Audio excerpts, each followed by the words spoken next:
गुरुदेव और माँ गायत्री के चरणों में कोटि कोटि नमन। आप सभी को प्रणाम। गायत्री साधना से पाप मुक्ति। गायत्री की अनंत कृपा से पतितों को उच्चता मिलती है और पापियों के पाप नष्ट होते हैं। हमको ये अवश्य जान लेना चाहिए कि आत्मा सर्वदा स्वच्छ, निर्मल, पवित्र, शुद्ध और निर्लिप्त रहती है। कांच के ग्लास में जिस भी रंग का पानी भर दिया जाएगा उसी का रंग दिखने लगता है। हम अक्सर उसे उसी रंग का कहते हैं। इतने पर भी ग्लास का मूल सर्वदा रंग रहित रहता है। एक रंग का पानी भर दिया जाए तो फिर इस परिवर्तन के साथ ही पात्र दूसरे रंग का दिखाई देने लगता है। मनुष्य की भी यही स्थिति है। आत्मा स्वभावतः निर्विकार है, पर उसमें जिस प्रकार के गुण, कर्म, स्वभाव भर जाते हैं उसी प्रकार का व्यक्ति दिखाई देने लगता है। गीता में कहा गया है, विद्या विनय संपन्न ब्राह्मण, गौ, हाथी, कुत्ता तथा चांडाल को जो समत्व बुद्धि से देखता है वही पंडित है। इस समन्वय का रहस्य ये है कि आत्मा सर्वदा निर्विकार है। उसकी मूल स्थिति में कभी परिवर्तन नहीं होता। केवल मन, बुद्धि, चित्त, अहंकार, अंतःकरण ये विकारग्रस्त हो जाते हैं, जिसके कारण मनुष्य अस्वाभाविक, विपन्न, विकृत दशा में पड़ा हुआ प्रतीत होता है। इस स्थिति में यदि परिवर्तन हो जाए तो आज की दुष्ट का कल ही संत बन जाना बिल्कुल भी कठिन नहीं है। इतिहास बताता है कि एक चांडाल कुल में उत्पन्न हुआ तस्कर बदलकर महर्षि वाल्मीकि हो गया।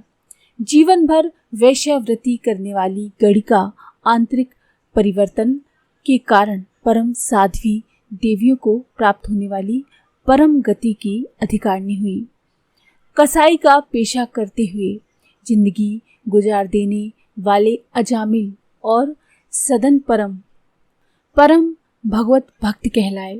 इस प्रकार अनेकों नीच काम करने वाले उच्चता को प्राप्त हुए और हीन कुल में उत्पन्न व्यक्तियों को भी उच्च वर्ण की प्रतिष्ठा मिली। रैदास चमार, कबीर जिलाहे, रामानुज शूद्र, षटकोपाचार्य खटीक, तिरुवल्लुवर अंत्यज वर्ण में उत्पन्न हुए थे, पर उनकी स्थिति अनेकों ब्राह्मणों से भी ऊंची थी। विश्वामित्र क्षत्रिय से ब्राह्मण बने थे। जहाँ एक पापी ऊपर चढ़ने के उदाहरणों से इतिहास भरा पड़ा है, वहाँ उच्च स्थिति के लोगों के पतित होने के भी कई उदाहरण मौजूद हैं। पुलत्स उत्तम ब्रह्मकुल में उत्पन्न हुआ।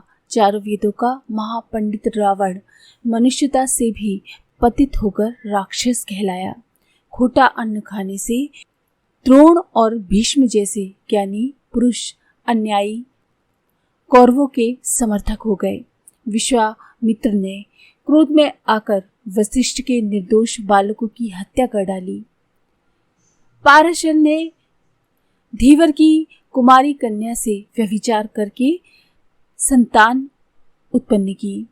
विश्वामित्र ने वेश्या पर आसक्त होकर उसे लंबे समय तक अपने पास रखा। इतिहास में ऐसे कई उदाहरण दिखते हैं। कई बड़े बड़े लोगों का स्थान चित हुआ है। इससे प्रकट होता है कि आंतरिक स्थिति में हेर फेर हो जाने से भले मनुष्य भी बुरे और बुरे मनुष्य भी भले हो जाते हैं। शास्त्र कहता है कि जन्म से सभी मनुष्य शूद्र पैदा होते हैं। संस्कार के प्रभाव से फिर वे द्विज कहलाते हैं। असल में ये संस्कार ही हैं जो शूद्र को द्विज और द्विज को शूद्र बना देते हैं।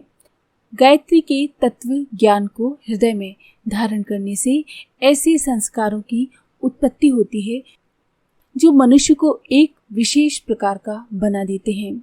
उस पात्र में भरा हुआ पहला लाल रंग निर्वृत हो जाता है और उसके स्थान पर नीला वर्ण परिलक्षित होने लगता है। पापों का नाश आत्म तेज की प्रचंडता से होता है। ये तेजी जितनी अधिक होती है उतना ही संस्कार का कार्य शीघ्र और अधिक परिमाण में होता है। बिना धार की लोहे की तलवार से हम वो कार्य नहीं कर सकते जो तीक्ष्ण तलवार से हो जाता है। ये तेजी किस प्रकार आए, इसका उपाय तपाना और रगड़ना है। लोहे को आग में तपाकर उसमें धार बनाई जाती है और पत्थर पर रगड़ रगड़ कर उसे तेज किया जाता है।